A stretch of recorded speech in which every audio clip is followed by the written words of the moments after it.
오늘 하나님께서 우리에게 주시는 말씀은 역대하 7장 12절로 16절까지의 말씀입니다. 역대하 7장 12절로 16절까지의 말씀.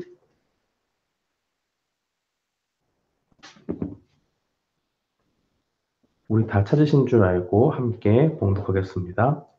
밤에 여호와께서 솔로몬에게 나타나사 이르시되 내가 이미 내 기도를 듣고 이곳을 택하여 내게 제사하는 전을 삼았으니 혹 내가 하늘을 닫고 비를 내리지 아니하거나 혹 메뚜기로 토산을 먹게 하거나 혹 연병으로 내 백성 가운데 유행하게 할 때에 내 이름으로 일컫는 내 백성이 그 악한 길에서 떠나 스스로 겸비하고 기도하여 내 얼굴을 구하면 내가 하늘에서 듣고 그 죄를 사하고 그 땅을 고칠지라. 이곳에서 하는 기도에 내가 눈을 들고 귀를 기울이니 이는 내가 이미 이전을 택하고 거룩하게 하여 내 이름으로 여기 영영이 있게 하였습니다. 내 눈과 내 마음이 항상 여기 있으리라. 아멘. 저는 오늘 하나님의 말씀을 통해서 하나님의 백성이 사는 원리라는 제목으로 하나님의 말씀을 선포하겠습니다. 해가 바뀌고 새로운 연도가 되면 누구나 새로운 마음으로 살기를 원합니다. 그래서 새해 계획도 세우고 새로운 다짐도 해보고는 하죠. 개인적인 성취감을 위해서 또 자기 개발을 하기 위해서 또 청년들은 직장을 얻기 위해서 또 여러 가지 계획들을 세웁니다. 그런 개인적인 계획 세우는 거 참 좋은데 우리에게는 한 가지 더 세워야 될 그런 다짐 이런 것들이 필요합니다.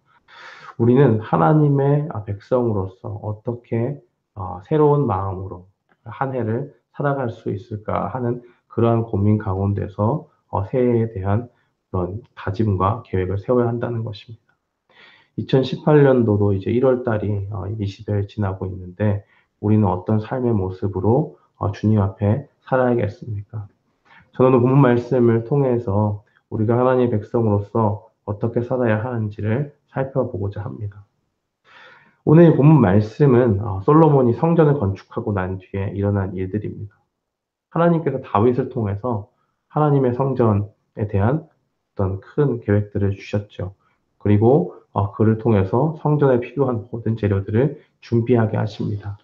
단 다윗이 전쟁을 많이 하고 그 손에 묻힌 피가 많았기 때문에 다윗이 직접 성전을 지을 수 없고 대신에 솔로몬이 그 성전을 완성하게 하십니다. 열왕기상 6장에 보면 솔로몬이 왕이 된 지 4년 만에 이 성전 공사를 시작하지요. 그리고 7년 동안의 공사를 거쳐서 완성을 합니다. 그리고 나서 솔로몬이 역대하 6장에서 하나님께 기도를 드리고 또 그 기도에 응답하시는 하나님의 모습 그리고 그것이 7장에 나와 있습니다. 이 7장 1절로 7절까지의 모습을 보면 성전을 이제 완공했어요. 그래서 7일 동안 하나님께서 주신 그 은혜들을 기억하면서 이 성전이 완공된 것을 축하하는 그 성전 낙성식 또는 그 하나님께 이것을 드린다 하는 의미의 성전 봉헌식을 올려드립니다. 그리고 8절부터 11절까지는 7일 동안 절기를 지키고 나서 그 다음에 모든 것을 마치고 난 뒤에 밤에 하나님께서 오늘 본문에 솔로몬에게 나타나서 말씀을 하시지요. 내가 솔로몬 너의 기도를 들었다라고 그렇게 말씀하시면서 그의 기도에 대한 응답으로 14절에 이렇게 말씀을 하십니다. 내 이름으로 일컫는 내 백성이 그 악한 길에서 떠나 스스로 겸비하고 기도하여 내 얼굴을 구하면 내가 하늘에서 듣고 그 죄를 사하고 그 땅을 고칠지라. 우리가 오늘 이 말씀을 굳게 붙잡아야 되는 이유가 있습니다. 왜 그러냐? 하나님께서 우리에게 새벽 예배를 드릴 수 있는 처소를 2018년도에 새롭게 주셨지요. 그것이 결코 우연이 아니라고 생각합니다. 하나님의 크신 계획 가운데 하나님께서 우리 교회 분명히 하시고자 하는 그런 큰 뜻 가운데서 우리에게 새벽 예배 처소를 주셨습니다. 우리가 여기서 기도하고 예배할 수 있는 것이 단순히 일어난 일들이 아니라 참 큰 감격입니다. 하나님께서는 그의 백성이 주님의 전에 나와서 예배하고 또 기도하기를 원하시기 때문입니다. 하나님의 백성의 삶, 그 삶의 필수적인 원리는 무엇이냐? 바로 하나님 예배하고 하나님께 기도하는 것입니다. 그렇다면 우리가 하나님께 어떤 모습으로 기도하기를 하나님께서 원하실까요? 첫 번째는 우리가 악한 길에서 떠나기를 원하십니다. 자신의 비참함을 보고 죄를 깨닫는 것을 하나님께서 원한다는 사실입니다. 전제는 이것이죠. 이스라엘 사람들이 이제 죄를 지었습니다. 하나님의 백성이 죄를 지었어요. 그래서 하나님께서 징벌을 하셨습니다. 그 징벌의 예가 13절에 나옵니다. 혹 내가 하늘을 닫고 비를 내리지 않거나 혹 메뚜기로 토산을 먹게 하거나 혹 연병으로 내 백성 가운데 유행하게 할 때에 이 모든 상황들을 종합해 보면 어떻습니까? 절망적인 상황이죠. 비도 안 옵니다. 뭐 심어가지고 식물을 낼 수도 없어요. 설사 식물을 이렇게 낼 수 있는, 곡식을 낼 수 있는 것들을 심어가지고 추수를 하려고 해도 메뚜기가 토산을 다 먹게 하니까 그것을 거둘 수도 없지 않습니까? 먹을 것이 충분치 않은데 게다가 거기에다 더해가지고 전염병까지 도는 이런 비참한 상황에서 소망이 어디 있습니까? 아무것도 없는 거예요. 절망적인 상황인 것입니다. 그 상황에서 하나님께서 뭘 원하시느냐? 그들이 자신의 죄를 깨닫고 거기서 떠나기를 원하신다는 사실입니다. 사랑하는 성도 여러분, 우리가 우리 약한 모습들을 알잖아요. 하나님은 더 잘 아시죠.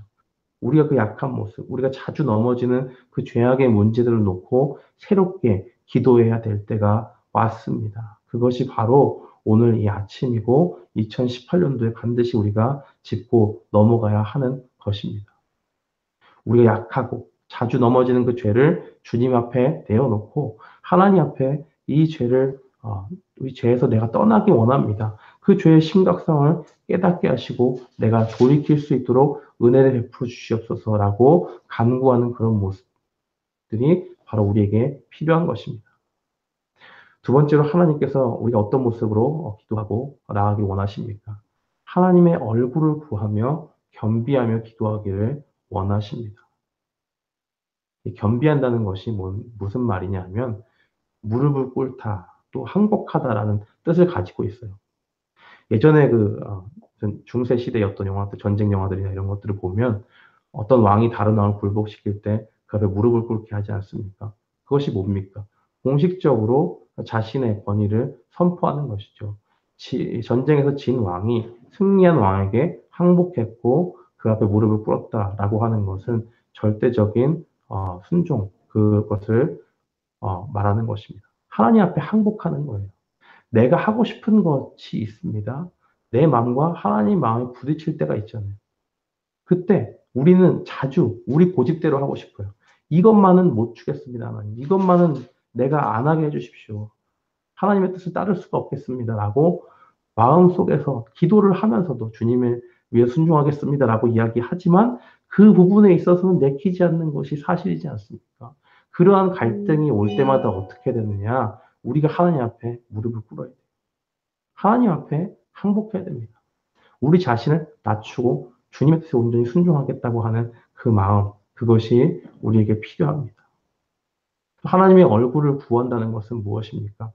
민수기 6장에 보면 아론이 축복 기도를 하지 않습니까? 그 축복 기도의 내용이 무엇이죠? 여호와는 내게 복을 주시고 너를 지키시기를 원하며 여호와는 그의 얼굴을 내게 비추사 은혜를 베푸시기를 원하며 여호와는 그 얼굴을 내게 향하여 드사 평강 주시기를 원하노라라고 그렇게 증거합니다. 어떤 말씀이에요? 지금 아주 비참한 상황 가운데 죄를 돌이키고 주님의 얼굴을 구하는 것은 하나님의 은혜를 간절히 바라는 것입니다. 하나님께서 나를 지금 이 순간에 한 번만 봐주시면, 내게 하나님의 얼굴을 비춰주시면, 나에게 없던 평강이 주어집니다. 나에게 없던 하나님의 은혜가 부어집니다. 그렇기 때문에 하나님께서는 그러한 간절한 마음들을, 하나님의 은혜를 구하고자 하는 그 마음을 하나님께서 기도 가운데 원하신다는 사실입니다. 하나님은 그런 모습을 우리에게 요구하십니다. 따라서 우리는 모든 삶에 드리는 예배, 또 기도, 이런 순간에 주님의 은혜를 간구하며 나아가야 합니다. 하나님의 얼굴을 구하면서, 하나님, 나는 할 수 없습니다. 내가 주님 앞에 무릎을 꿇습니다. 내가 주님 앞에 엎드립니다. 그러나 주님의 그 가운데 하나님의 얼굴을 구하며 나아갑니다. 그러니 하나님께서 은혜를 나에게 베풀어 주시옵소서 하는 그러한 기도의 모습들이 우리에게 분명히 필요하다는 것입니다. 이렇게 하면 하나님께서 어떤 은혜를 우리에게 주십니까? 하나님께서 들으시죠. 들으시기만 하십니까? 죄를 한참 지어놓고 이제 와서 잘못했다고 하니 괘씸할 수 있잖아요. 근데 그런 사람들의 기도를 들어주십니다. 그것뿐만 아니라 이것도 참 감사한데 우리가 지은 모든 죄도 용서해 주신다고 합니다. 왜 그렇습니까? 하나님은 성전이 그렇게 사용되기를 원하셨습니다. 그래서 15절과 16절에 이렇게 말씀하시죠. 이곳에서 하는 기도에 내가 눈을 들고 귀를 기울이니 이는 내가 이미 이 전을 택하고 거룩하게 하여 내 이름으로 여기 영영이 있게 하였습니다. 내 눈과 내 마음이 항상 여기에 있으리라. 어떤 말씀입니까? 문제가 있을 때 하나님 앞에 나오라는 거예요. 내가 여기서 너를 기다리고 있다. 하나님은요, 하나님의 백성으로 일컬음 받은 자들, 그 사람들을 완전히 버리시는 일이 없습니다. 하나님의 사랑 가운데 징벌도 하시고, 하나님의 사랑 가운데 은혜도 주시고 하는 것이죠. 잠시 잠깐 넘어져 있을 수 있는데 그 모든 것들 가운데 하나님이 해결책도 주시지 않습니까? 징벌하셨어요. 근데 이걸 어떻게 해결하라고요? 내 앞에 나오라는 거예요. 문제가 생겼을 때 내 앞에 나와서 기도하라고 그렇게 말씀하고 계십니다. 그러면 하나님께서 들어주십니다. 용서해 주십니다. 주님의 얼굴을 하나님께서 우리에게 비춰 주십니다. 그리고 우리가 받은 징벌의 모든 것들, 그 징벌이 임했고 불행했던 그 모든 땅들을 고쳐 회복시켜 주시는, 복되게 해주시는 그러한 역사가 우리에게 있을 줄 믿습니다. 사랑하는 성도 여러분, 새해에는 하나님이 원하시는 모습으로 나아갔으면 좋겠습니다. 우리가 하나님께 기도할 때 회개하면서 날마다 우리 자신을 살피고 주님 앞에 죄악된 것이 있으면 하나님 이것을 떠나게 해주십시오 라고 회개 심령 가운데 나아가기로 결단합시다. 또 하나님의 얼굴을 구하며 그 은혜를 구하며 나아갑시다. 그래서 우리가 하나님의 은혜를 입어서 2018년도에는 새로운 그런 모습으로 주님 앞에 살기로 결단하는 주님의 은혜를 구하며 나아가는 우리 모두가 되기를 주님의 이름으로 축원합니다.